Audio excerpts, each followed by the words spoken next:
Greetings, everyone. Helen Hart-Smith here. With Kathy. Welcome to another podcast for the Heart of the Witch's Path YouTube channel. Something along those lines. Whatever. Here we are. I feel like I kind of mucked that up, guys. Sorry. Welcome to podcast episode 209.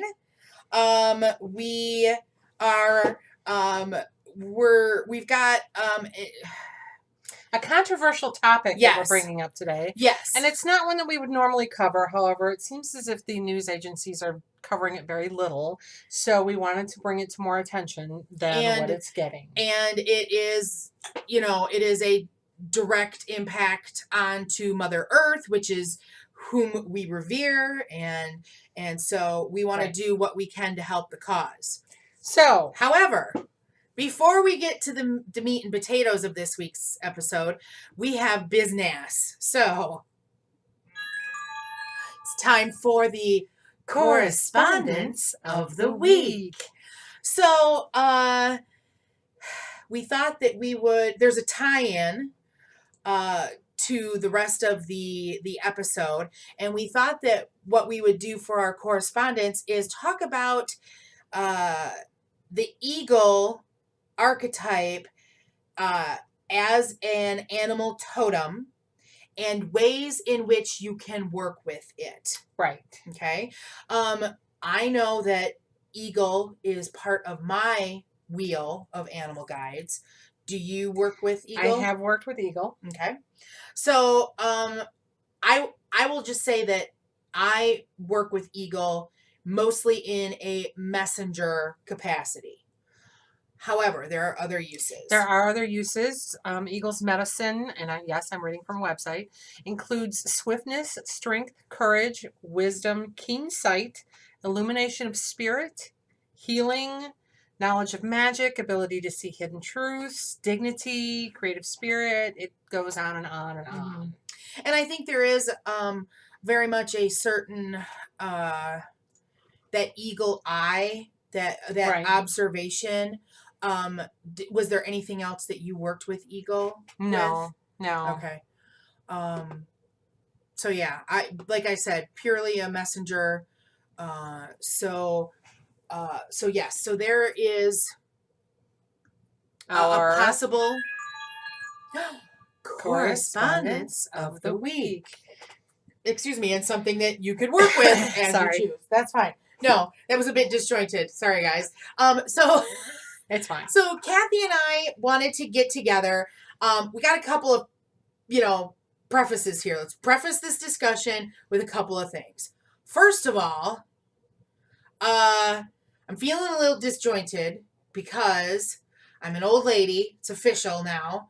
I got glasses and I got bifocals for the first time. So I'm feeling a little, so this is like the first day I'm wearing them. So my brain's a little scattered. So please bear with me as we, make our way through this. Her old ladiness. Also, let me have a drink. Also, we should preface anything we say by saying that these are strictly our views. Right. And we are not in the situation that we're going to talk about. We do not have direct knowledge of it. And we're not experts. Right. So in anything. All you're getting is our opinion for whatever that's worth. Right.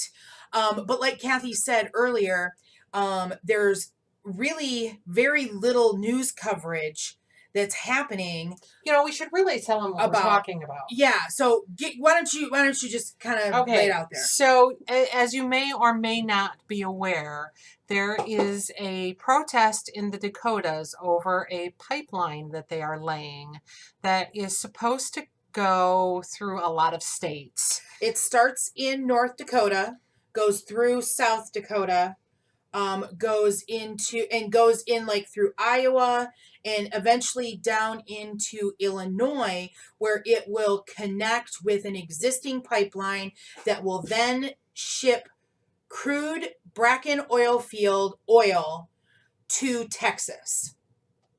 Right. So that's right. The path of and it's, what is it? It's Dakota Access Public something is the name of the company that wants to build this pipeline. Right. Well, they are building this Right. pipeline. It's not they want to, they are. Dakota Access is the name of the company. Yeah, Dakota Access Pipeline in North Dakota. Right. Well, that's where the protest is at the moment. Well, it's starting in, yeah, that's Yeah. where the protest is, and that's where it's starting. Right. So it's a 1,200 mile, $3.8 billion pipeline. Mm-hmm. And the main protesters are the Standing Rock Sioux tribe. But there Yes. are other tribes that have joined in the protest. Right. And what we're seeing right now is the largest gathering, because the last number I heard was that we were at 60, right around 60 different tribal groups. I think I saw today that that one of the Michigan tribes, Saginaw tribe, Chippewa joined them today. So what happened is, so the land that is being used where this pipeline is being built was privately held by various peoples. I mean, we're talking 1,200 miles of pipeline. And so there's some, I want to get into like the treaty and stuff like that in a little bit, but let's kind of lay out, things, the situation. So the Standing Rock tribe of Sioux Native Americans, they found out about this pipeline, and it is there. I don't have all the like exact facts. So part of it is going along the river, and then part of it is going to go under the Missouri River. And where this is happening is north of tribal lands. Okay. Wow. And so there is a risk for water, for their water source. And so because because pipelines never not leak. They exactly. Nala, will you stop? We are trying to do a podcast. Nala is here, guys, so she's being a little loud. She wants y'all to know she's here. So hopefully now that we've recognized her, she will quiet down. Yeah. So the tribal people found out about this situation, and there were ceremonies held, and of course we don't know the complete story in what happened with the ceremonies, but they were directed by their gods to have a peaceful encampment to protest this, because that was about all they could do, because they technically don't hold the lands where any of this pipeline is going. Here's where we get conflicting information, because the articles that I was reading said that the oil company and the Corps of Engineers that is working with the oil company tried to work with the tribe to get the areas that needed to be avoided, and the tribe, whoever at the tribe was supposed to meet with them, repeatedly canceled appointments or didn't show up, and so therefore refused to work with the company to get the course of the pipeline set. Now, I need to put this out here. I am part Native American. I think that Native Americans got screwed royally from the day that Christopher Columbus set foot on the Americas, and I will never not be on the Native American side. However, if somebody's asking you to work with them, you should probably work with them to make sure that they don't get to where you're supposed, where your sacred land is, because that's the issue right now. They're going through areas that were once Native American territory, but because the government robbed them, is no longer, but still is sacred land. Right, because there's stuff kind of being pointed back to the 1851 Fort Laramie Treaty. Okay, so let's cover these treaties. Okay, and I'm going to read from a website. It's the Argus Leader. So originally, much of what is now South Dakota, North Dakota, Nebraska, and Wyoming was part of the Great Sioux Reservation created through the Fort Laramie Treaty of 1851. Now, over the years, that treaty was altered, shrinking to encompass half of South Dakota in 1868, then pushing the reservation west of the Black Hills in 1877, and making it even smaller in 1889, creating 6 smaller reservations. And then some of that land was opened to homesteaders in 1915, and then the Missouri River flooded in 1940s, and the bottom lands were taken by the Army Corps of Engineers as a part of the a plan to dam the river. So this bottom land was eventually given to the Department of Game, Fish, and Parks in 1999, which a lot of this area that they're going to put this pipeline through is in that bottom land. Mm-hmm. So again, we go back to the fact that our government sucks and robbed from the native peoples over and over and over again. And now this land that contains sacred burial grounds, areas that the natives would pray and, worship, or they're historical sites, right, no longer belong to the Sioux tribe. And they have been parceled out to other people who have given permission for this pipeline to go through. Mm-hmm. And that's a big issue. Right. And so we're there's movement now with the lawyers for the tribal people. They're trying to get an injunction going on to halt. They actually have halted it. No, they haven't. Yeah, they did. No, just an area around. But they have not. Protesting. But they have not. Is the problem, because there were things that happened even today. There is construction. There is stuff happening. So I think things really came to a head last Saturday when so there's this injunction that's supposed to be happening. The Dakota Pipeline Company said that we're going to halt construction, and meanwhile there's a lot of these people that are gathering at this peaceful encampment, and to protest this whole thing. And it's not just for them. They're claiming that they're concerned about water for not only for themselves but for the planet, the health of Mother Earth, future generations, things like that. And so this Dakota Pipeline Company has already said, okay, we're not going to do any more construction. And there's just an area around 20 miles east of Lake. No, I can't pronounce this. In North Dakota is what the judge put an injunction on. Right, and that was this week. That was I'm talking about Saturday. This is last Saturday's event, and so they're supposed to not be doing anything prior to Saturday, because there's an issue that tribal burial grounds, ancient burial grounds, were set to be disturbed with this pipeline. Mm-hmm. And so that's, a big taboo-ish subject. Right. And the tribal people were asked to share what these sites were.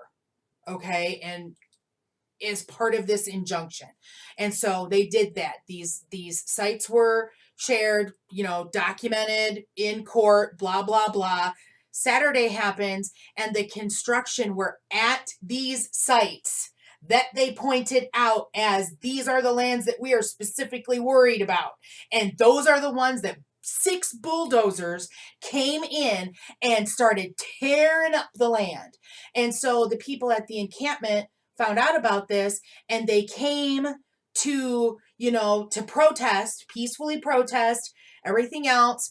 I don't know all of the chain sequence of events and stuff like that, but they did enter into to use their bodies to physically stop these bulldozers from happening.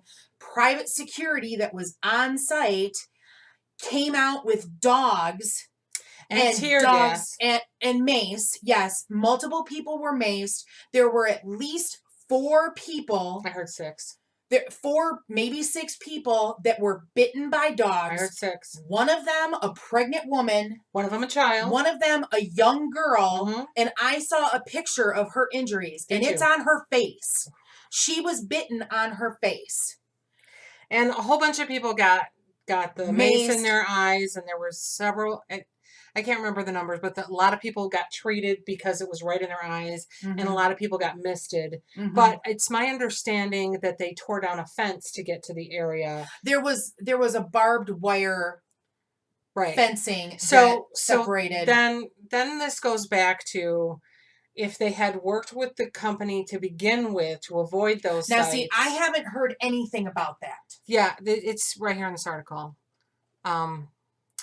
If they had worked with the company to begin with to avoid those sites. So what is this site? This is the Argus Leader, which is argusleader.com. So it's part of the USA Today network. Right. Okay. Now, I'm not familiar with this site, and I was trying to get a mixed sampling of things, and that had not come up in anything that it popped up on, well, I did a specific search looking for the treaties because I wanted the information for the treaties, and this came up. So they were saying that they tried to work with them. Let's see.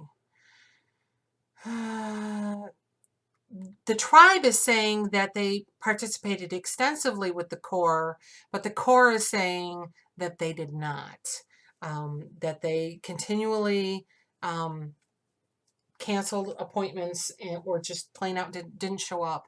So they didn't really work with the Corps to get it. Now, who's telling the truth? We don't know. I don't know. No idea. See, this is one source, and I haven't heard any of this. So one source. It seems like I saw it on another site too. It's a pretty reputable source. Right. But again, you don't know where that information's coming from. Well, it's coming from the company who's building the pipeline. Right. Let's be real. Right. And the Corps of Engineers, which is part of our government, which again, do you really believe them? But tearing down a fence is not a peaceful protest. I understand that they're trying to get their bodies in the way, but it's not a peaceful protest. Now, I fully believe that the dogs... no, I would disagree with you. No, because you're destroying private property. They supposedly they broke down a fence. I saw footage because there's a website called Democracy Now, and they had a reporter that was there on Saturday, and there was footage that this reporter and her crew shot, and we're talking it was posts and wire, like what like the barbed wire, and so you really don't need to break that down to get across it. Well, and of course, the company who's trying to stop these protests is going to over exaggerate, and I completely understand that. But a lot of this is miscommunication between the two sides, and are the Native Americans being a little aggressive? Maybe. Well, I mean, when you're faced with private security, dogs, heavy machinery. Well, yeah, I understand fighting back on that. I mean, I've seen other people protesting chopping down redwoods, where they go and they chain themselves to a tree or chain themselves to. There were people who had chained themselves to the bulldozers and they got arrested because that's what happens when you chain yourself to things. Right. But and again, we are not there. We didn't witness it. We only see the spin that people try to put on it. So, I mean, who's really telling the truth? We don't know. We're not there. Right. We'd like to believe the Native Americans, but again, we're not there. And people do tend to be aggressive when they're trying to push for what they believe is right. Is that necessarily the right way to do it? The wrong way to do it? Who knows? Well, the fact of the matter is that construction is not supposed to be happening. Okay. I don't think that the halt happened until Tuesday. No, the court ordered halt in specific areas was not ordered until Tuesday. Right. The Dakota Pipeline Company agreed that no construction on any sites would commence or continue until there was a court ruling. Now, I should also point out that there are other people that are contesting this pipeline in other states. Right. There's a group of farmers in Iowa that have legal representation that are attempting to stop because the Dakota Pipeline Company is using eminent domain, which is what we were talking about the other morning, in Iowa, to basically seize farmland in order to put the pipeline in there. Right. And so there, nothing is supposed to be happening until all of this stuff is taken care of. However, Saturday, they're demolishing these sites. Okay, you say they agreed. Did they do a contract saying that they wouldn't? Well, Was it there the was something, CEO I don't who know. said? I'm not entirely sure where that came from, but it was in what I watched, it was stated that the pipeline company said that they would not continue construction Okay, until these court cases were dealt with. but I want to know where that came from. Who said that? And did it really come from a Dakota company? It The was Dakota Pipeline. the thing that I was watching was from a Democracy Now! Mhm. Footage. They've been covering this pretty extensively for, Right. because this started in April. Yes, it did. It did. The I did see encampment that. started in April. But let's be real. This started in 1492. Well, that's a whole other ball of crazy. Right. And that's not going to change. No, it's not going to change. And the natives will never get their land back. And it's just a way of life. It's what happens. But it is unfortunate that companies like Dakota Access, who are run by billionaires from the oil magnates, can go in and do whatever they want because they have the money and to pay for the lawyers to make it happen. Right. That's really what it comes down to. That's another interesting point because I also saw how, there's like all these top banking companies are backing. Of course they are, because they're going to make money on it. You don't make money being an environmentalist. You don't. Mm-hmm. And this is all for the oil companies. And the oil companies, all these guys want to do is make money. They don't care about people's water. They don't care about sustainability. They don't care about the future. And that's obvious because of the global situation that we're finding ourselves in now. Right. Greenhouse gases are at record highs. Our temperatures around the planet are at an all-time high. And it's not going to get better until we, as a global family, as a global community, say we need change. Right. We need to stop using oil. There are other sustainable sources of energy that we should be exploring and using. Well, and we are to some extent. But we're not enough. utilizing it enough. Not enough. Definitely not enough. Yes. But the problem is that these oil bigwigs run the government between lobbyists and politicians. Right. I mean, our politicians, the last two Republican presidents were oil people. Right. From the great state of Texas. Yeah. So, I mean, and they're going to, of course, approve anything that they can to make oil go ahead. Exactly. And there's also speculation that both of the frontrunners for the presidency election this year have either banking or oil in their back pockets. And what I find interesting is that the Green Party candidate, Dr. Jill Stein, has been at the site. She's wanted now in the state of North Dakota. Thank you, Dr. Stein. She's going to get prosecuted because she spray painted a bulldozer. Right. Yeah. I did see that too. So I thought, and her vice presidential candidate, or her partner in the I can't remember what his name is. They both spray painted. She spray painted. I approve this message. Yes. Yeah, that's what she said. Yeah. Oh, and he said he did something about decolonization or something along those lines. Yeah. But the reason that we felt that we should speak about this as Wiccans is that we share the Native American philosophy of, respecting the planet, taking care of the planet. We are caretakers of this earth. We don't own it. That's right. And so I felt, and then through discussing with Kathy, we decided that we would do a podcast on this subject. Even though it's controversial and we could totally have everything we're doing wrong. Right. In what we're saying and reporting, but still. Well, I mean, we're reporting, we did research. Right. And we might not know the whole thing, but I feel like we did our due diligence to try to figure out as best as we could. Right.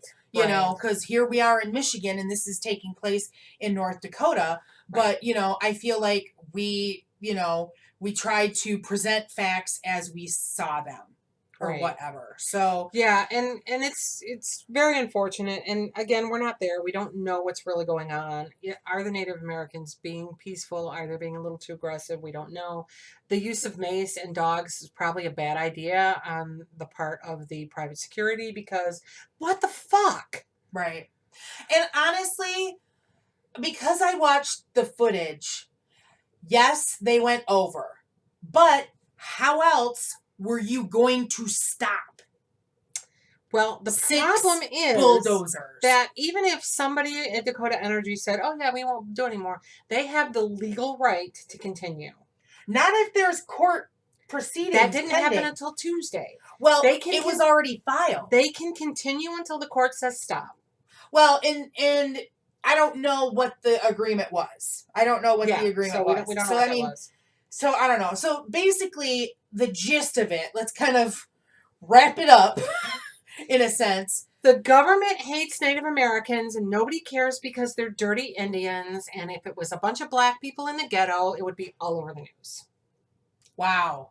That was a really strong statement. No, it's true. It is totally true. And not to be racist towards black people. It's just that this country has never cared about the Native Americans in any way, shape, or form other than how do we get them off the land we want. Right. That's true. Really. How do we make them stop believing in what they believe in? I feel like I should point out that there is a delegation from Black Lives Matters that is at the encampment. There we go. So let's... Yeah. So, again, nothing against black people. I mean, but there are other minorities in America that are paid attention to a lot more than anything that goes on in Native American cultures. And there's a lot of... There's fewer Native Americans. There's a lot of stereotyping. And there's a lot of problems on the reservations, and there is a lot of issues that the economic I mean, that's a whole other podcast. They don't get covered because they're Native Americans, right? And nobody cares, right? Everybody, it's like the country's dark little secret, right? Because realistically, there were the Holocaust that happened in this country took more lives. The Holocaust, yes, they happened in this country. Yes. Than what happened during World War II. Absolutely. The lives lost on American soil from Native inhabitants, from disease, from war, from slaughter. Yeah. I mean, really, the numbers are astronomical. They are. They're staggering. And so I think that the plight of the Native American people is the dark secret in America. Right. Even though everybody knows about it, nobody wants to talk about it. Right. And it's swept under the rug, and they're hoping that in another generation or two that the people will just die out. Right. But there are people out there that are keeping their culture alive. Yes. And blessings to them for keeping their customs, for keeping their heritage, for keeping their language alive. Yes. Blessings to you and to the young people of these peoples. Learn from your elders. Your heritage is rich and beautiful and peaceful. And I'm here to tell you, I was a history major in college with a Native Studies minor. I went to college at Lake Superior State University, where this was a new program that came into being while I was there. And I was lucky enough to make friends with Native peoples. And Noble Savage, I think that is a phrase that is taboo. And while I don't like to use it, from what I learned of Native cultures, that is what they were. Well, the thing war wasn't about death. Right. War was about counting coup. Right. And I'm telling you, people, if you're a Native American young person and you don't know your language, you need to find an elder and you need to learn your language. You need to learn your customs. You need to learn your ceremony, and you need to work within it, because your people's culture is being lost. And so much of it has already been lost. Right. So much of it. Right. And we need to keep what we have left. Yeah. I'm part Native as well, on my mom's side of my family. And it's not a large percentage, but it's something that I treasure for the small wedge of the pie that it is. Right. So Bama P Minwa Kwabmin. That's it for me. Are you sure? Because maybe you held something back. No, I think that's all we need to say about this subject for now. Yeah. Well, no. What we need to say is, people, if you care about what's happening in North Dakota, South Dakota, Iowa, Illinois, if you want to stop this pipeline from happening, you need to contact your congressman. Yeah. You need to contact your state representative. You need to get online and sign a petition. There's a petition out there. I signed it. I think it's like from moveon.org. So get out there, become a voice. We live in a time right now where it's easy for us to talk to one another because of the internet. Mm-hmm. And that's the only reason that we know of what's going on. Right. Is because of the internet and sites like Democracy Now! So much of this stuff, this type of thing has already been covered up. But unfortunately, I don't think that we're going to be able to stop the pipeline. I think that that's not going to happen. They already have all their permits, all of their rights, but we might be able to stop them from destroying more of the sacred ground and force them to at least reroute the pipeline away from those sacred sites. Right. And if we can do that, that's at least something of a win. Right. And if we can draw attention to the plight of the Native American people, if we can bring some attention to the horrible things that happens to them and their cultures and their peoples, then maybe, maybe that will help. Right. We have a voice to help those whose voice can't be heard. Right. Or that don't have enough population to make the voice matter. We can stand up for them. Right. And we can say, this matters to me. Mm-hmm. We need to change. Yes. The American people matter to me, and we need to take care of each other. Right. So I think that's a good wrap-up statement. Okay, yay. So thank you guys for hanging in there with us and listening to this podcast, listening to us rant. And I'd like to apologize for us not getting timely podcasts out, because there's been a lot of crap happening in private lives, and I'm going on vacation next week, so that's not going to help. Right. But we'll see what we can do to get back on schedule. Right. So thanks for walking the path for a little while. Wait, you forgot to say like, share. Oh, right. Subscribe, comment, all that good stuff. Don't forget, we're now on iTunes and PodOmatic. Mm-hmm. If you can't listen to YouTube, to this on YouTube, because I hate listening to stuff on YouTube and I can't do it at work, but I listen to iTunes podcasts all the time. So look for us there, right. And review us there. Yep. So we're still working on getting all of the back catalog up. Right. We're still working on first season. Right. So, all right, now you can say. Okay. So, thanks for walking the path for a little while with us. And until next time, blessed be.